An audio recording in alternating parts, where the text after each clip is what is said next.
Oh, we're just getting trailers for Christmas.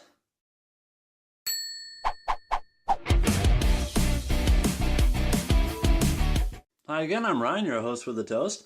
Today we have trailers galore. The Independence Day trailer dropped just yesterday, and now we have Star Trek this morning. And you know what that means? A double feature. So we'll start with Independence Day, and first up, it opens like Transformers, which is not a good sign. You've got all the Humvees going, very Michael Bay. But then we get Jeff Goldblum that makes up for it, because he is just Jeff Goldblum. He is solid gold blue. I mean, I never get tired of watching Jeff Goldblum, especially now. No Will Smith though, but you know what? He's busy doing other things. It's nice to see Jeff Goldblum instead, because he hasn't really been doing that much. Especially nothing this big. Now right away we get like the old tribal pose with the alien skulls in. I love that the people like in Africa or something found the aliens and just impaled them and used them as decoration. I mean, who does that? And for the rest of the world, we use their technology. It's nice to see that it's actually done in a movie right now. Most of the time that's not even seen. People like defeat the aliens and then they just disappear. But it totally makes sense, especially for this kind of militaristic movie, that we use that technology and now we have super jet fighters in space. And midway through the trailer, we kind of got people having little psychic visions and stuff.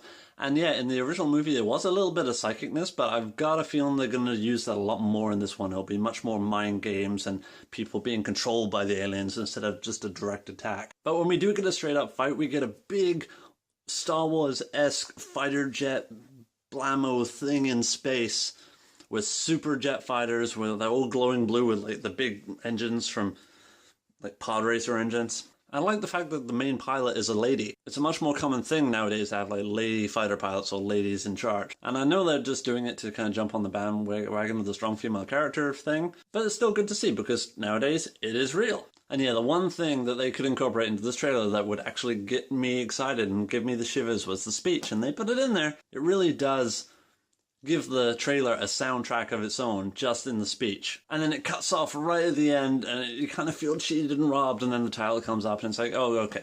Then we get that awesome little joke at the end. Oh, it's definitely bigger than the last one. Ha, I see what you did there, movie, because it's bigger than the last movie and it's also a bigger ship than in the last movie. Clever. And then we're on to the Trek.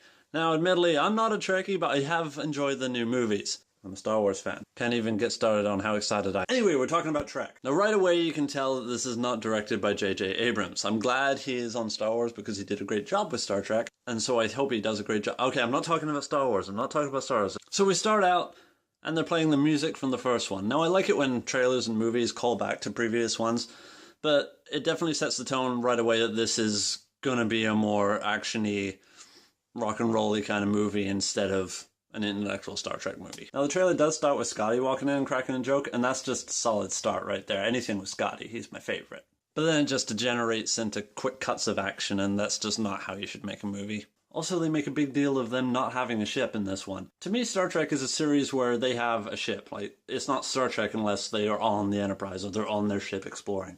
When they're just kind of stuck on a planet, I mean, I know it shouldn't depend on the ship, but it definitely loses some of the feeling. Okay, last thing I'll say, because there's not a lot talked about in this trailer, it's really, really short, but I have a theory of why they're on this planet and they're fighting each other and fighting people, and there's the lady that looks like a wraith from Stargate. I remember in the old series that they were transported to this planet and like had to fight people and fight Abe Lincoln or whatever, I don't know, they were just pitted against each other. I got a feeling that this is kind of loosely based on that, where there's some kind of race is picking people up and plonking them down on this planet. And you saw it with Kirk. He was like kind of zapped out and zapped in again, like in a very game state.